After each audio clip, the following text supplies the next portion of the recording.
we're old these days. Do you remember those days when we Oh used my gosh, to like it was yesterday. work? Yes. And weren't we like directly opposite each other? Yes. You were on one side of the stage and Yes. Hectic 99 was on the other. Oh wow. And look at us, we've come full circle. No. Okay, so my name is Precious Coffee, and I'll be interviewing Asanda Maku, and you're watching at our call with Precious. I'm so excited to have this conversation with Asanda, and we were just catching up before we started the recording, because we used to work together 15 some years ago in Cape Town. What was the Without company? revealing our age. Oh, yeah, what was the company called? I know it was called Octagon It was, at one yes, point. Octagon. And then Clockwork Zoo. Clockwork Zoo, yeah, they changed. I think, Yeah. And yeah. then it was also Okuhle Oh, Media with Hectic 99. media like bought into it or something like that. Yes. Oh, Yes. There was yeah. some sort of partnership.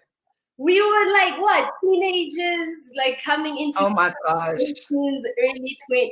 Wow. Anyway, so Yeah. here we are now. Sibadala ngoku.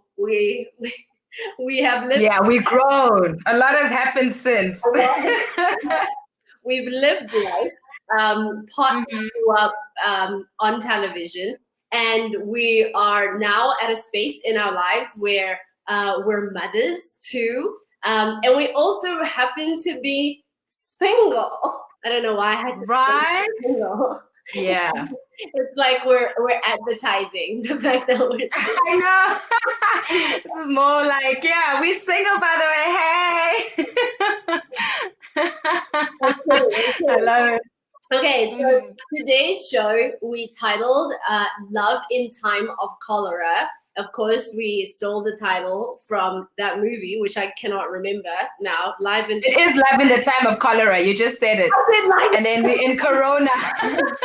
the show is titled Live in Time of Corona, and that's because we're Yes. all experiencing the social distance or distancing journey that's globally is what I feel people are involved in right now, and we call it all different things. There's the lockdown, there's a stay-at-home order, Yeah. distancing orders, whatever it is. That's what everybody is experiencing, and Asanda and I were talking about this during the week, and we realized that we don't think about what that feels like. When I say we, I mean society doesn't often think about what social distancing looks and feels like for an Mhm. individual who is single. Because as Mhm. single moms, we're sharing our kids with our former partners, right? So there's a time when we are with the children, so there's the family experience, and then there's the time when the children, You're alone. yeah, right? And then Yeah. you're for sure single. Yeah. Oh no, it doesn't get more real than that. Oh, Because we use the whole mother thing as our title, like, oh, at least, our kid is around, but when we're alone, that's when we're really single. Like yeah. it really kicks in, and that's where reality shows you about, okay, you know what, this single Moko. I've just got me, myself, and I, and yeah, it is what it is. And so what I want to do within this next hour is, first of all, go into that conversation with you and hear how you have experienced motherhood. The last time I saw you, you were pregnant, right? Mm-hmm. What that experience was like becoming a mom, how it changed you, how it didn't change you, what you didn't know or expect. And then we're going to move from there to other questions I'd like to ask you.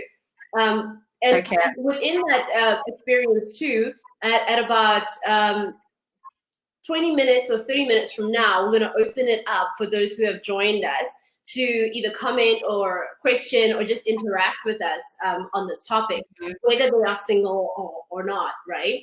Okay, and I must say that the other thing that I'd like us to touch on is you had mentioned to me about the fact that having the social distancing experience is teaching you some things about yourself. So we also want to touch on that. Okay, so masqale qaleni of you, growth, motherhood. What does it feel like? Oh my gosh, yeah, like you said, I mean, obviously, the last time you saw me, I was pregnant Yeah. and scared I remember when I told you, because you had already had your son, right? Huh? Yeah. And I remember you just giving me, good pointers, and you on Instagram, very active, showing me that you could work out. Child, I could not work out to save my life. I was so scared, Oh my. because I mean, prior to that, I had miscarried. So I was very sensitive with Nia, I was extra cautious, to the point of actually almost lonely to some point, because I was the only person in my friends, other than you, because you were obviously far away, Yeah. who was pregnant, and yeah, so I almost isolated myself during that time. I was almost in a cocoon, I was home a lot. I was with myself a lot. I spent a lot of time just learning this change that's happening, to my body, the mood swings, the cravings. And fast forward to the birth and being a mother, that was like a huge wake up call. Because I mean, on top of it, we experienced it with my ex together. There was none of that going home to be pregnant or give birth at home. So he was there from the beginning. And it was life-changing, to the point where obviously motherhood changes you. It was the best thing ever. I mean, the moment I held Nia in my arms for the first time, I knew that it was meant to happen. It was meant to be. And I fell in love, and for the longest time, that became my title. It was like Nia and her mom. Everything was just, that was like my job. Yeah. So moving on from that and having to find yourself, I think changing from motherhood to now finding yourself was the toughest, I think, for me, because then you had to get back into the world and like stop nesting type thing, Nia now is going to nursery school. I had to like, find a way to sustain myself and go back to me, and that was tough to balance that. But for some reason, like, things were happening, like I still managed to act in a sitcom. I still managed to, do a few ads here and there. But I think more than anything, yeah, it was just such a scary moment, but I embraced it for all it was worth. And then you come to a point where you're no longer in that romantic partnership with your ex, but you guys are in the partnership of parenting Nia together, right? And, Yeah. and what was that? How did that transition? What did it look like for you? Like, what was the self-talk when you transitioned from being partnered with the father of your children to now being single but still a mom?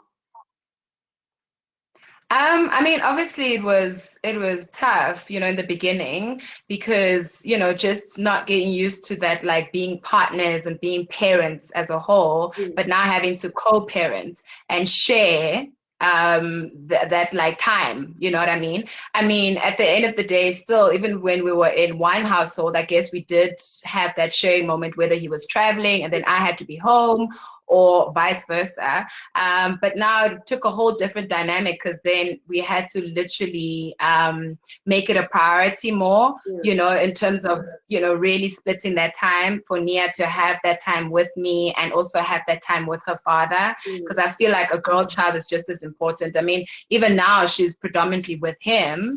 And at first I was like, I really felt bad type thing, but then I also felt like, you know what, I never had that opportunity growing up to have my dad around, and I know how important having a father figure is, for a girl child.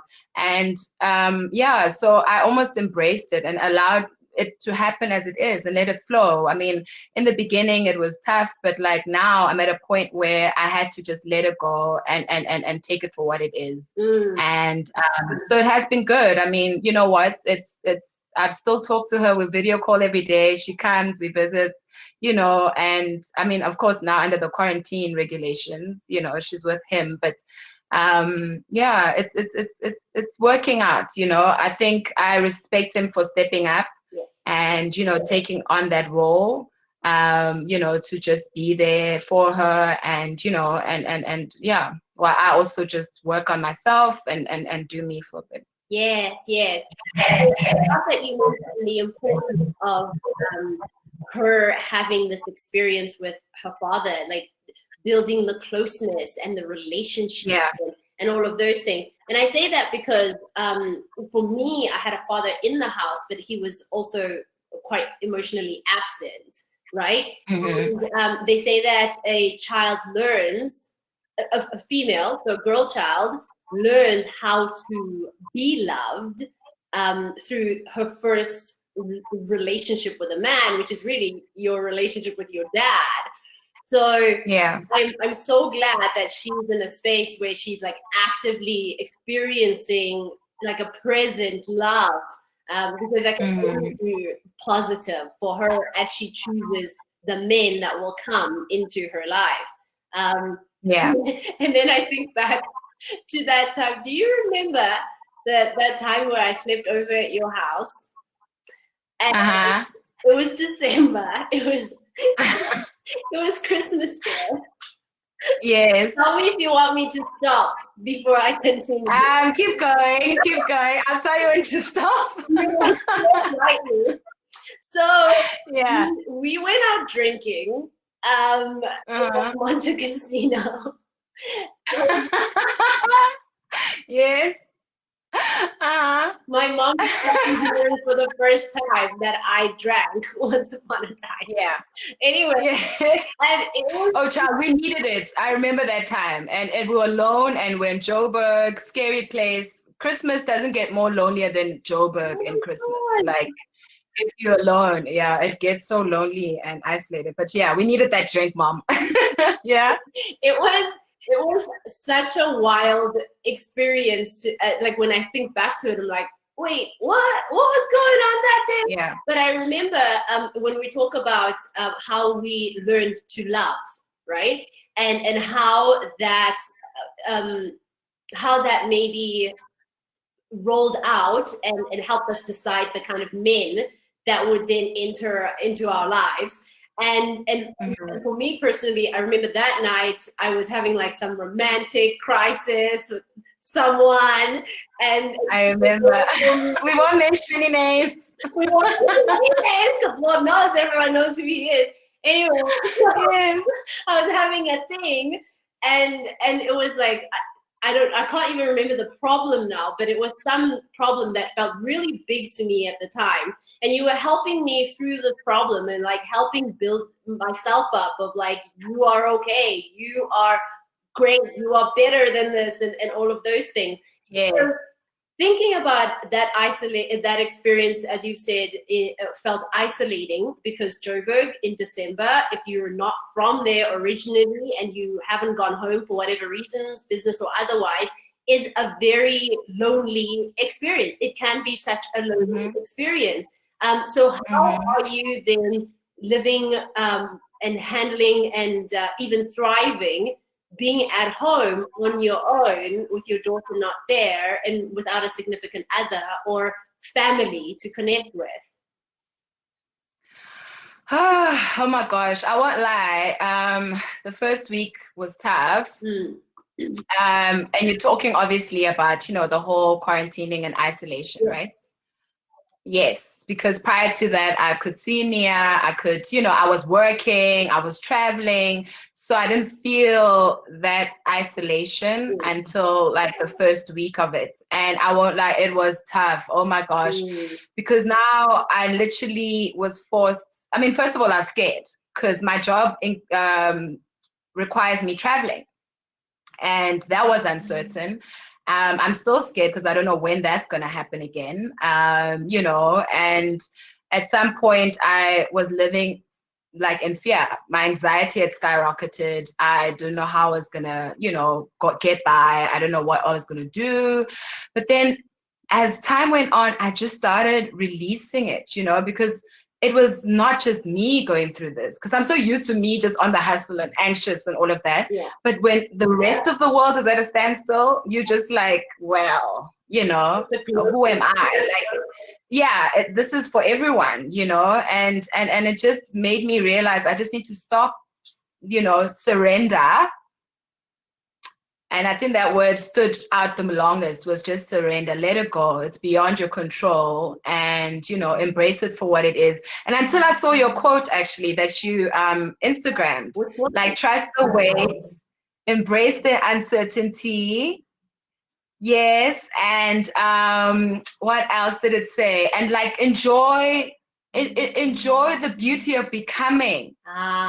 You know, yes, enjoy the beauty of becoming. And also, like, once things are uncertain means that anything is possible. Yeah, I have it here. Right? And when I saw that, I was like, yes, actually, this is just giving me time to work on myself. I keep saying it, but I don't do it. I mean, now I'm doing this interview with my natural hair, which will never usually happen, you know? So I've had time to, like, take care of my hair, take care of my skin, just take care of me, cook, and, like, you know, watch things that I haven't watched, read things that I've been putting on hold.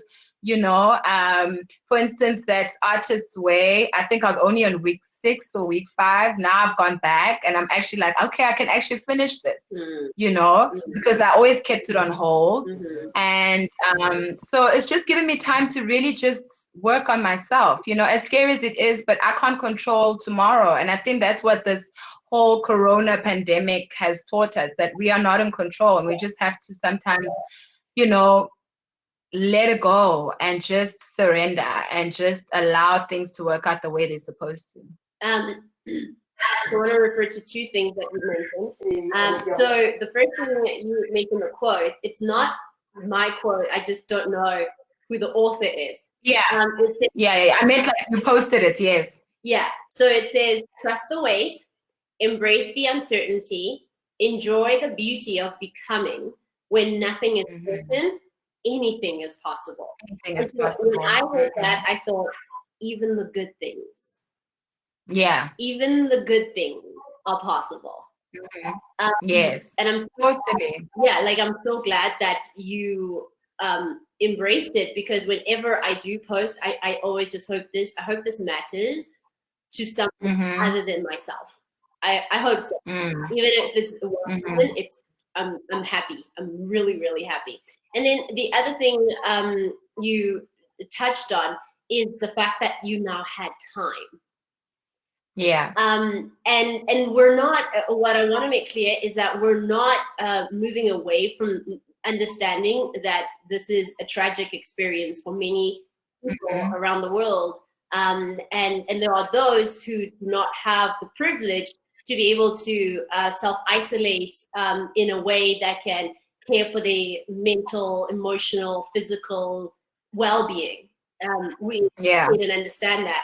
We're just specifically right now concentrating on those who do have this experience and this privilege of being safe in a home, in your own space where you can isolate in a way that is mindful. So there you are on your own. You now have the time.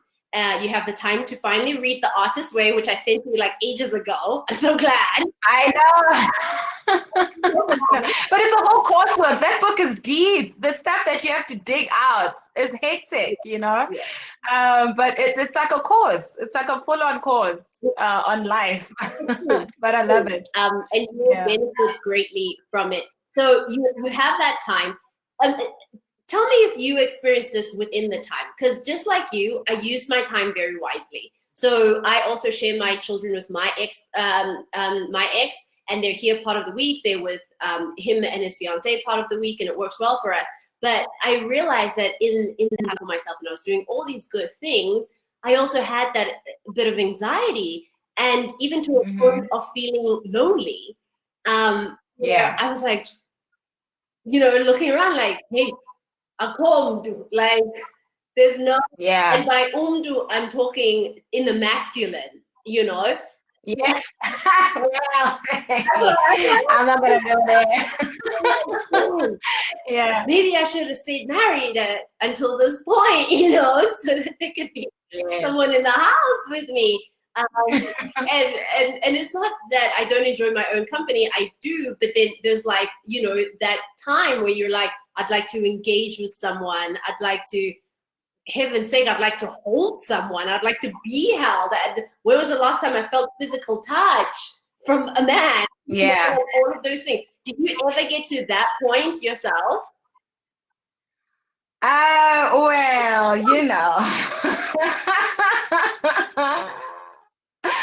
Let's just say thank goodness for the quarantining, because like I probably would have had a quarantine bay. But I chose not to, because I just felt like I really needed to not be lonely to that point, you know, of just not settling, but just having someone for the sake of having someone, you know. I really wanted it to be someone that I want to be with, you know, that I actually enjoy to be with, and like that I'm at the point now where I thank goodness for this, because now I'm just more certain, like, because I've been meditating on discernment and just being able to have this circle now. Like, this friend of mine sent me this, and I actually did it today. And I was like, I imagined a circle, and I'm in the circle, and there's a guardian at the door just asking me if this person, or I'm asking them if this person is worthy of entering the circle, you know, and discerning and being able to say who's allowed in. Because the thing is, I've allowed so many people, not so many people, but like certain people in my life that I felt like I wasn't ready to receive. And I was probably in a vulnerable state. I was probably feeling some type of way. I needed them to fill a certain void, to fill my circle. So now I'm just to fill my own circle during this quarantining. Trust me, I miss the cuddling. I miss the conversations, having someone, you know, hold me in the, like at night when I feel lonely. But at the same time, I also wanted to be the right person. Do you know what I mean? So yeah, like I've had those lonely moments. I'm still having them. I mean, winter's creeping in, and like, you know, we've just been extended another 2 weeks. It's about to get real. But I think, like, you know, it's just made me more sure about who I want to cuddle with, who, you know, who wants to also be that person for me. You know what I mean? And it needs to be aligned. Like, it needs to not feel forced because of circumstances. I don't want it to feel forced because now this is what is happening and I need someone because I don't want to be alone.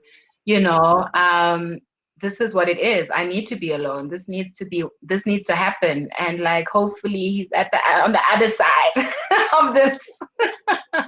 I heard something recently, and I think it was by Tracy Ellis Ross, right?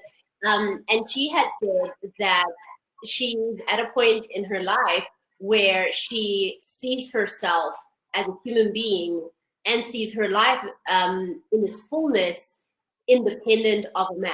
So what she meant by that is that growing up, she had in some ways been brought up to be prepared to be someone's something, right? Someone's wife, someone's girlfriend, someone's fiance, someone's something, someone's mom.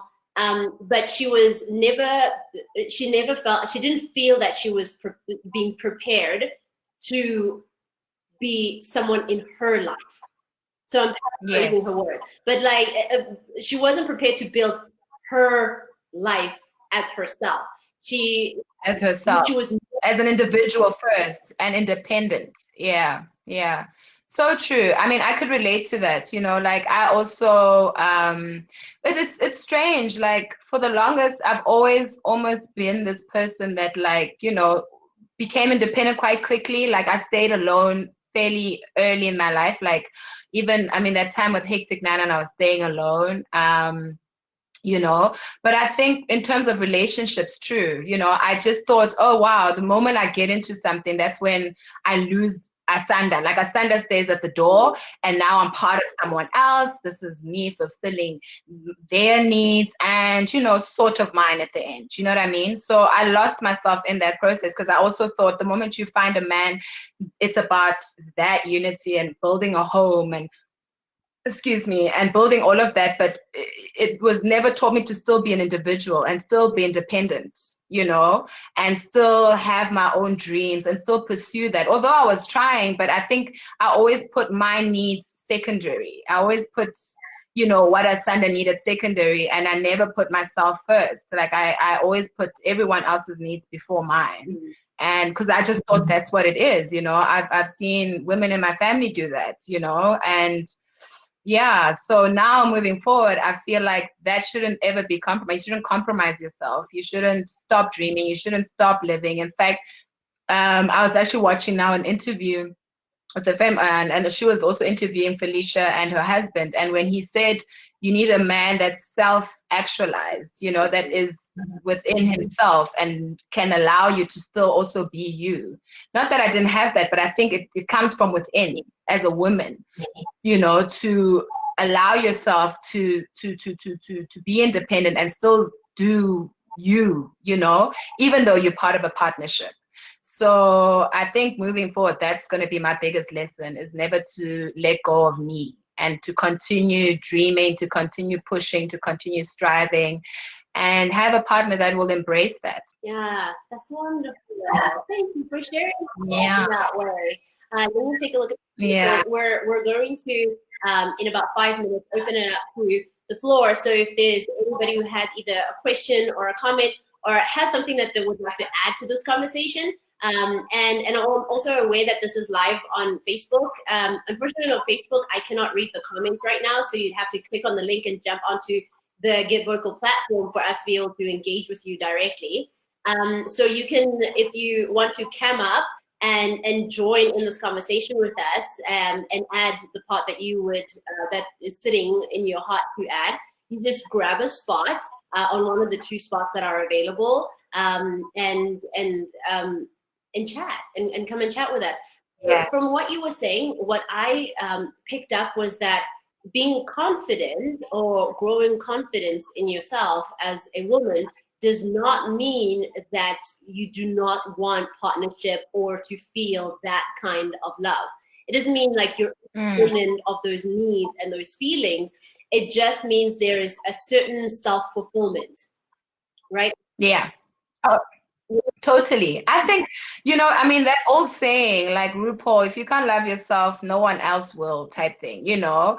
And I think for the longest, you always think that someone needs to love me, fill that void or whatever. But it actually needs to be you constantly. Like, you need to have your self-affirmations. You need to, you know, feel like you're enough. You need to strive and still feel like I'm still giving to this, but I never neglect myself. You know, and sometimes to my detriment, I did that. Like I let go of myself, in terms of just, not in terms of the exterior, but even internally, you know, just feeding the soul, constantly feeding, you know, myself and my needs. Because a partner, you can't expect him to know everything and know anything and everything that you want unless you vocalize it. And you can't vocalize it unless you've acknowledged it. You know, so I needed to acknowledge it, but I didn't give myself time to acknowledge it because I was so busy with everything else but myself. So I think, you know, in order for you to ever have that conversation with your partner or have him be a part of your growth, it's important to kind of have those open conversations about where you're at, what you want, what you need, what needs to happen next, you know, without feeling like you are giving up on your whatever, like your role as a mother or role as a partner. But it actually just means that I actually need time to myself right now. I actually need space to do this. I need to go and do that. I need to, you know what I mean? And I think I always never had that. But now afterwards, looking back, I'm like, you know, that's exactly how I need to keep it. I need to not neglect Asanda, but also know what it means to be in a partnership with someone that, you know, also has their own dreams. It's really like a give and take and a, you know, type situation. So yeah. So I find potentially controversial perspective that you attract what you are, right? So when I heard that, I wasn't in the best circumstances regarding the partner that I was with at that particular time. I was like, no, I don't. You know? Yeah. You attract Yes. what I am, so I'm this? No. I hear you, girl. Yeah. And that was really difficult for me to swallow. And that it came from a well-meaning friend, and I'm glad she said that to me, because she was asking me, what did you do? Like, what decisions did you make for yourself in your life? What are your thoughts about yourself that you would allow you, Marisa Precious Coffee, to be in this situation? Into that, right? And I had to take a pause. I had to take a minute, and I had to think, okay, where can I take responsibility? Where can I take responsibility of myself? So now, fast forward, because we can talk about being single in our early 20s, but really we were just like running a raucous at that time, to be fair. Yes. We were just true. Girls gone wild. That's yes. So, but oh, we were young and like in love and all of that, and like just wanting all of that at a very fast pace. Yeah. But I always say it's crazy because then it means like our kids had to happen. It's like they had to be born, they had to happen regardless. So yeah. Like to bring it, but yeah, you were saying like to bring us back to our feet. Our kids were a part of that process that helped us grow and come back. And in all those experiences of our early 20s of like crazy life, being in love, making decisions, blah, blah, and all of that. And then fast forwarding to now being single again, where it's just irresponsible to be as, what is the word? I don't know. It just wouldn't work for this time because we have responsibilities. Those responsibilities are human beings.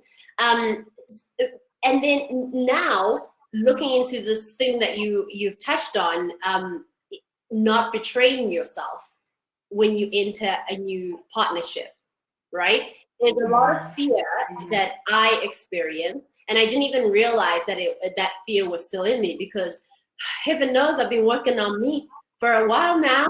Yeah. So I'm like, yeah, no, homegirl's good. Like, I could ready. Yeah, I was like, I'm good. I could play. So in the experience of like the mild anxiety, whatever, then I felt, centered and grounded again. And then I was like, okay, when the kids are not here, there are moments where I feel like chatting to someone who's a male. And I'm not going to call my brother every day. Like, I don't want that.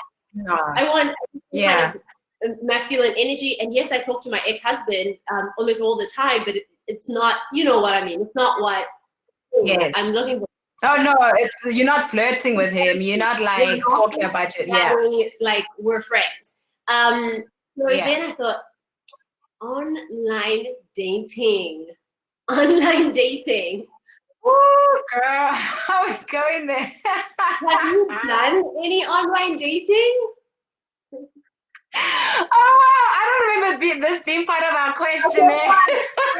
We'll move on. But no, it's fine. It's fine. You know what? Yeah, I have. I tried it, and let's just say I didn't have any bad experiences. But it also I find myself swiping more left than right. That app. Just because like I don't know. Like for me, it's just weird to judge someone by their picture. Although I like I said, I got lucky like once, twice, and they were who they said they were. But at the same time, I also felt like I probably wasn't like ready, or they weren't, because these online dating apps, people obviously either looking to just hook up, or they're looking for different things. So you almost put yourself in such a vulnerable space, as opposed to you don't really know, because it's just it's like social media. People are putting on a front.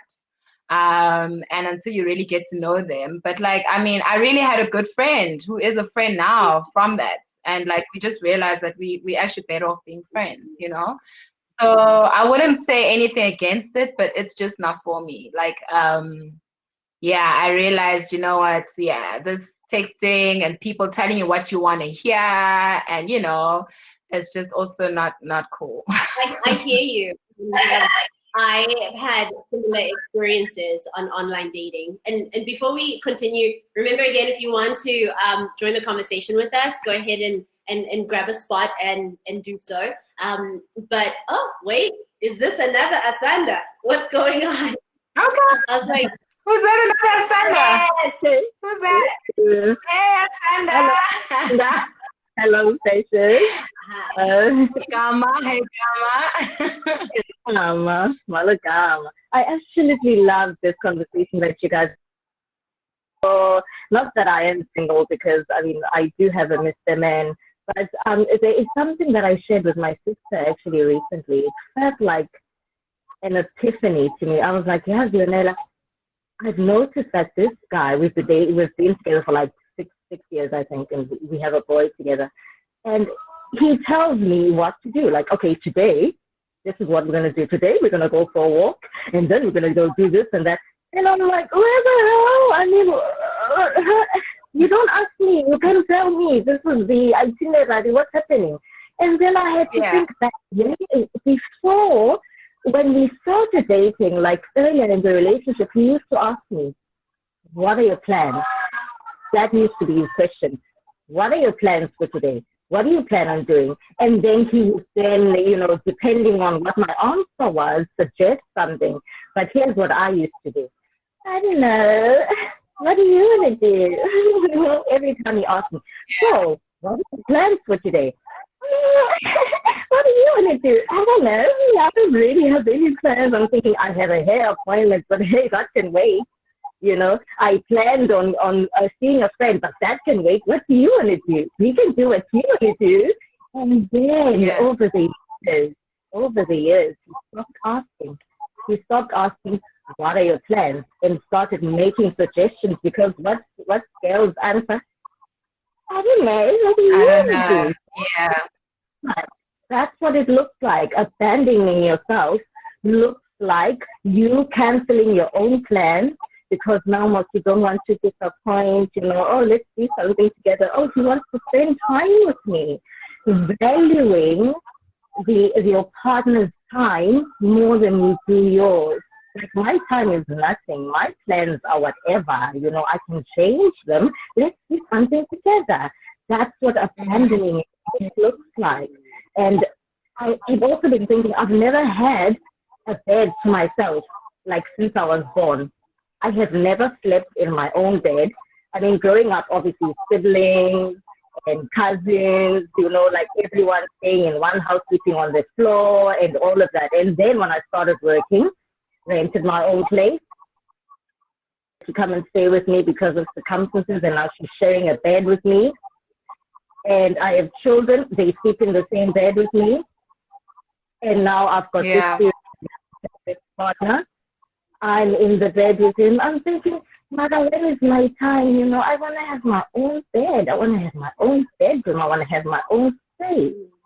So, I mean, this is really, really important, even for us people who are in relationships. I mean, we abandon. Let me tell you, I've got to be aware, and I've got to be awake every day, like do the meditations and whatnot, for me to actually catch myself in those moments. When I abandon myself and my needs, my child comes running to me. Mama, I need this, I need that. I've got to catch in that moment. I've got to be like, excuse me, no, this is mommy's time. Okay, so just 2 more minutes. You know what I'm saying? So this is so important. I want to thank you. I want to thank you, Precious and Asanda, for sharing and for being so open and honest and vulnerable. I really appreciate this. Thank you, Precious. Thank you, Asanda. Thank you. Bye. Thank you, Gama. Bye. Asanda, would you like to expand on that? Are there any thoughts that came to mind for you? Yeah, I mean, I'm just looking now at a message that Olwe2 posted, and she was saying something about Rupi Kaur, a poet. I do not want to have you fill the empty parts of me. I want to be full on my own. I want to be so complete I could light a whole city. And then I want to have you what? I want to have you because the two of us combined could set it on fire. Wow. That is insane. That's exactly what she was saying. It's like, I don't want you to be filling any empty parts. Like, I want to be my own light and stuff, and like, but I want to have me constantly shining through, that by the time we meet as your whole, as your light, we become a flame. you know, together type thing, combined, you know, because then I think we rely so much sometimes on the next person. Like she said, you know, I also was the same way. It was just like, I don't know, whatever you want, you know, what do you want to do? And like, just, I think it's also just a thing of mine, like even Libras, they're so indecisive sometimes. And, you know, I'd have like 3 different options for a person instead of just choosing one. So I can so relate to that, because sometimes I find myself just going with the flow and not decisively saying, no, but this is what I want to do. I actually just want to chill. Actually, I want us to go see a movie and decide on that and stick to it, you know? So because I'm always so scared to not like to disappoint the next person, or, you know, I used to be such a people pleaser, but now when I feel like chilling, I actually can say, I want to chill. I don't want to go anywhere. I want to take it easy. I want you go and be okay with that, you know, because you're an individual. If you want to go, you go as a partner, because sometimes some partners feel the need to have each other tag along, to have them with you constantly. But I could show you I could show you my support by having you go and you shine and do your thing, you know, without me being there. So I can totally relate to that. And I think moving forward, that's where I'm at now, where I just want to be full in who Asanda is. If I want to rock my hair like this, if I want to have makeup, if I don't, if I want to just be in my PJs, you know what I mean? And just have someone who understands me for me in my wholeness, you know? That's so beautiful. Everything that's just being shared now is like so good. I know, right? Yeah. Firstly, to not Asanda Mako, but the other Asanda that shared, thank you so much for sharing that with us, and for bringing it home with making the example of, I've never had a bed to myself. Like that, like, damn, that's a thing. She's not like, she's not just speaking for herself, she's speaking for so many people. I've never had a bed to myself. Like that, I would probably be journaling about for the next few days. Just that on its own.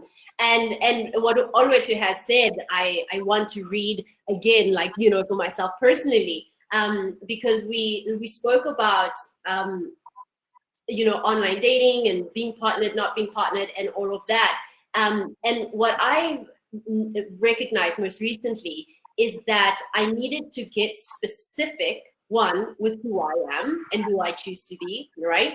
In order to attract that kind of person and that individual into my life. I needed to also recognize that if I say I want a man like this, like this, like this, like this, like that, am I like this, like this, like this, like this, like that? And if the answer is no, how the heck you think you're gonna attract that if you are not? Yes. You're not that. So then in that same discussion with self, I think the other important thing was to do what you guys, what you've mentioned, Asanda, which is to be clear about your values and your morals and your standards. Have deep, sincere clarity of what that is. And this self-isolation, quarantine, social distancing period could be a massive opportunity to do that, to create that clarity for yourself as to what. And it's so funny you said that. Yeah. So true. I mean, I'm not usually a big star sign person, but like, you know, funny enough, in a meditation group that I'm in, someone sent like a post saying that this past Wednesday was the Libra full moon, right? And I was like, oh, that's interesting, because I'm a Libra. So what does that mean? And it was just all about releasing. And it just said something about having to release everything, like release and write it down on a piece of paper on that day, on the Wednesday of the full moon, write down everything that you need to release, like everything, and then burn it, right? And I did that. And funny enough, like the stuff I wrote, I mean, just to think of few things, but it was just, you know, releasing my past and releasing, you know, my past relationship, releasing my failures, feeling that I wasn't enough, feeling that, you know, releasing debt, all of that. I was just writing everything down. And there's something about doing something physically and burning it that I literally did feel lighter, you know. I felt like such a weight was off my shoulders that I was like, oh my gosh, you know, this, you can say it, but sometimes when you just do it and write, like, I mean, journaling like you do, or painting, that's also just expressing an emotion that you've kept in for so long. But like, there was something that just lifted. And it's crazy that we're doing this on like Good Friday, you know, just for the sense that, you know, obviously it's a day of like your sins being forgiven and God, you know, dying on the cross for our sins. But I think sometimes we don't forgive ourselves enough, you know, for our past. We don't forgive ourselves. I mean, God has forgiven us ages ago, the moment you repent, the moment you ask for forgiveness. But sometimes we're so hard on ourselves to forgive ourselves, you know, because I had to take accountability for my actions on how my past relationships didn't work, or my past didn't work. I had to search within and say, what part did I play for the downfall of the relationship? And look at myself in the mirror and try and not repeat those mistakes, you know, because no one is perfect. But at the same time, it just allowed me to really release it and be ready for whatever comes. Because I think the only way to heal is to let go, you know, and actually to trust the process. Like you said, you know, trust the wait, but trust the process also, you know. And that brought such like lightness. And that's why this week I just felt so ready for this conversation, because of everything building up that I was doing during this quarantine moment and isolation. That's good. I'm glad. Such wonderful things just in that moment alone. And wow, there's so much to think about from what you've said. I'm like, thinking about it now in my own mind, and thinking how it plays out in my own life, and how I can take away the things that you've said. And what I want to share is that, and then I'll read the comments that just popped up from Summers. What you said about the burning of what you had written. What I've learned in the last 6 months is that there is power in like ritual behavior, like going through some sort of a ritual or experience or whatever. There's some power in that, because I didn't know anything about star signs or full moon or whatever. But in the last 6 months, periodically, when certain things would come up, especially the releasing of something to do with relationships, I had to write my anger down, and the malice that I felt within me, and the hatred and the resentment and whatever it was. And it wasn't only just from recent experiences, but like from experiences like 10 years ago and whatever that I was still being carried. But the act of writing it down and like tearing it apart and burning the damn thing and like getting rid of it is the act of that. It sounds rather brutal, and I feel like as women we are often brought up to always lean towards the soft, you know, the pretty, the gentle, the sweet, and we the understanding. We don't lean into like the brutal, the savage, the angst, the anger, and maybe we lose out of, because it's not that those things are not within us. We're human. We experience all of those things. We have the masculine, as I've been learning, within ourselves too. And it's important to like also pull that out. And in some way, I feel like we find our feminine power even more when we pull that part of ourselves out and we lock tight within it and we dig in and we don't judge it and we deal with the dirt and the moist and the damp and the dirty and the muddy parts of ourselves, because they exist, and to not think that they're bad, right? But to forgive ourselves for the bad that we may have done, or definitely know we did do. Forgive ourselves for not knowing or not doing or choosing incorrectly for ourselves. Forgive ourselves, and then have the courage to move on, knowing that you trust yourself enough to know whatever comes next, you have the resilience to still be you within it, no matter what it looks like. Yeah.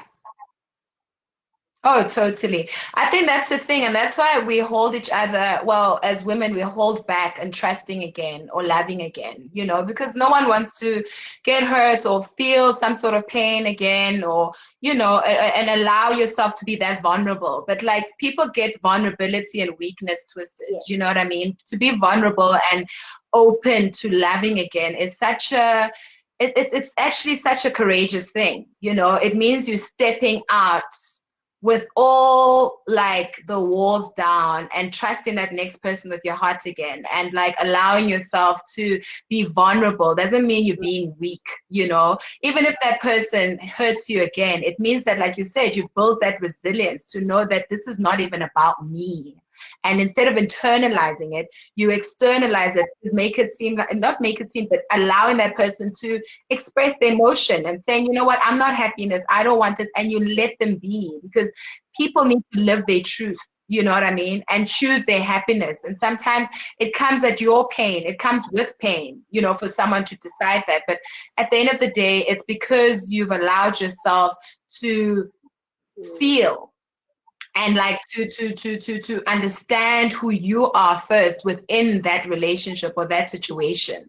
You know, that for me now, I am so ready to just to try again, to stand up and to you know, to leave everything that happened in the past and leave it behind me and just move on, so open-minded and so conscious but mindful in what I am and who I am and what I bring, you know, that even if that person hurts it or snatches it or breaks it, that, like you said, I've built such resilience that I will know who Asanda is, how to handle that situation and how to keep it moving, you know, or how to allow myself to even heal, or allow myself to, you know, to cry without feeling that like it's happened again, or I'm weak and I feel like, oh my gosh, I don't deserve this. But no, it's actually, it needed to happen for me to learn the next lesson. You know, all these things are all lessons at the end of the day.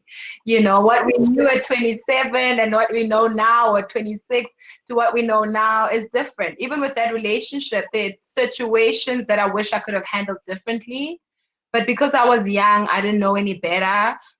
Maybe I was way more confrontational, which I was, or maybe I was scared of being hurt and I just had this defense mechanism and, you know, I was so ready to fight. But now I know not to, and to allow the next person to express how they feel, what they feel, without making it about me, but literally just listening and understanding from the next person. You know what I mean? So, yeah. But I have to read. Some said, hold on. Oh yeah, it was lovely to hear our voices. Asana said, I wrote a letter full of anger and all the reasons not to forgive a specific person a couple of days ago, and I burnt the letter under the full moon. The power of this exercise is that you're able to recall the same memories without feeling the same anger and resentment. Thank you, Precious, for giving me this exercise on a previous episode on forgiveness. Oh yes, we had another episode of forgiveness and we shared this exercise that you did too. Wow, yeah, that's crazy. So now let me look at the time. Oh shoot, it's like already. Yeah, it's an hour flies by, huh? Okay, before we run, and I'm sorry if you had a question or comment and we won't be able to follow through in hearing that question or even that comment, but I wanted to share this, and I wish I knew where people could buy it internationally. So, oh my gosh, 3,000 questions about me. 3,000 questions about me. At the beginning of 2020, I decided that 2020 was the year of me, right? Of choosing me. And that's because I felt for the longest time, I was always putting myself in the position or trying to avail myself for a man to choose me. And then I was like, this is the year of choosing me. I'm going to choose me. Yes. So that was the intention. But of course, at the back of my mind, I was like, oh, I hope a guy chooses me. And then When homeboy didn't choose me, I was like, dang, maybe like this is a sign to really take it seriously about this being the year of choosing me. And what does that look like? And what does that feel like? And I branched out into different ways of trying to figure that out. Some intense ways of going back to therapy and doing different forms of therapy and starting yoga and meditating and praying and burning incense, you know, all these different things, and journaling. And in this, I found to be like an easy, gentle, fun way of exploring that too. Just 3,000 questions about me. And it's my favorite gift to give for my girlfriends here in the US, because it takes far quicker to mail it to them. So what I want to do is I want you to pick a number, and we're just going to ask you a question or two from this book. So just pick a number. This is from Target. If you're watching this from the US, this is from the store Target. Okay, so pick a number from 1 to 3,000. Jeez, I don't know why 16. That was the first number. Let's go to 16. The question is, if you could change one thing about yourself, what would it be?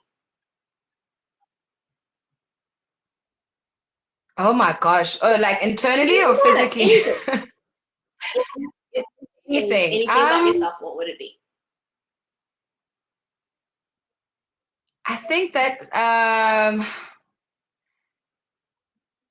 it would be to just let go, you know, if like to stop being so fearful and so like anxious all the time, like, you know, to just literally allow whatever needs to happen, because I like to be in control. And like, you know, and now clearly with everything that's happened, it showed me to let it go. You know, you're not in control of everything.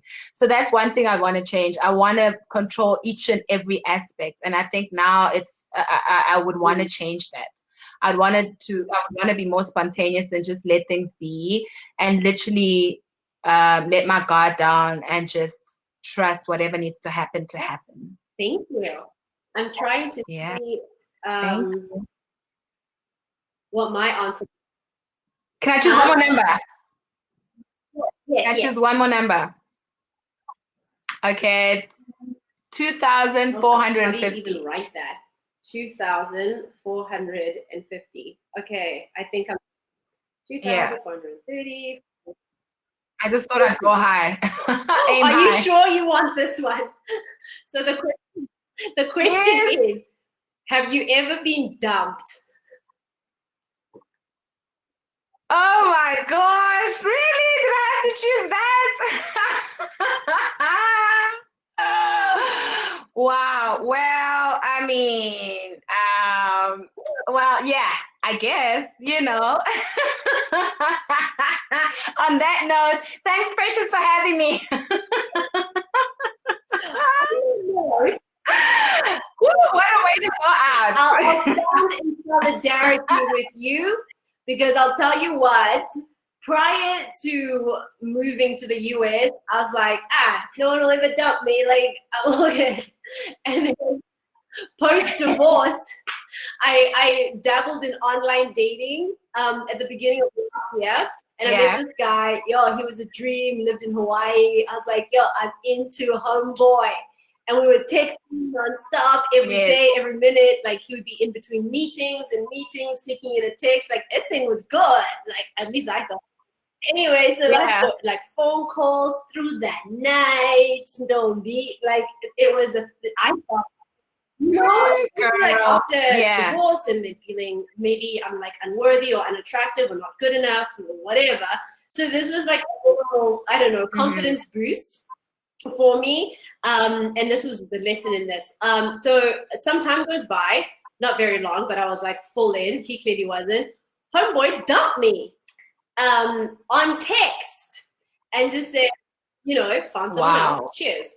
And I was like, whoa, this is hard to swallow. Hard to handle. And then I was like, no. Did you meet him? No, you guys didn't meet him. For meeting, blah, blah, blah. We didn't, But anyway, So at the time, it was really devastating, and it really like affected me. And then I look back now and who I was then, and I thought he did me a favor. He honestly did me a favor because he did the thing that I would not have had the courage to do.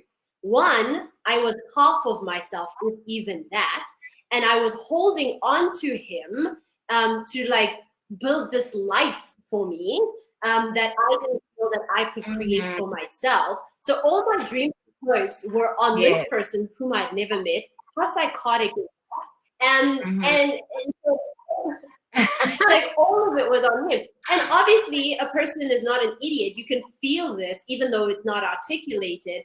And I know that if it would have gone further, I would not have become who I am today.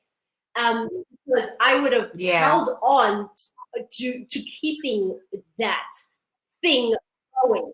Yes, because you're looking for someone to save you in that moment, someone to save the situation, save you, you know, be the knight in shining armor, as opposed to you being that first for yourself, you know. And I think, yeah, I also had to make those really tough decisions just on another, because I mean, after being dumped, then realizing what I'm looking for after that.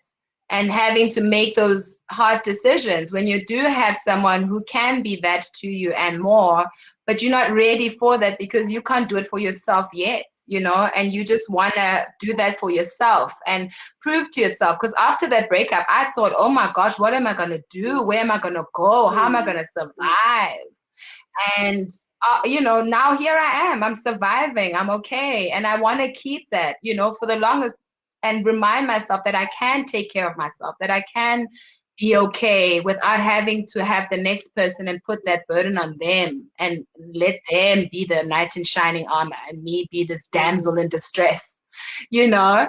But actually allow myself to do those stuff for me so that when he does it, it's just bonus, you know, it's not expected. I think this is part of a bigger conversation about how women can find themselves in very vulnerable situations, especially, you know, if there's a woman you choose to be at home with your children and you become financially vulnerable and you may or may not get harmed in that experience and you're like, wait, now what? And I get DMs about these kinds of conversations with other women who've helped their significant others build their careers and then like throw them by the wayside when they find their success and they're having to rebuild themselves. Anyway, another conversation. There's this. I know. Oh my gosh, you could carry on for days, but I love it. And I'm so glad that you are where you are and you are who you are.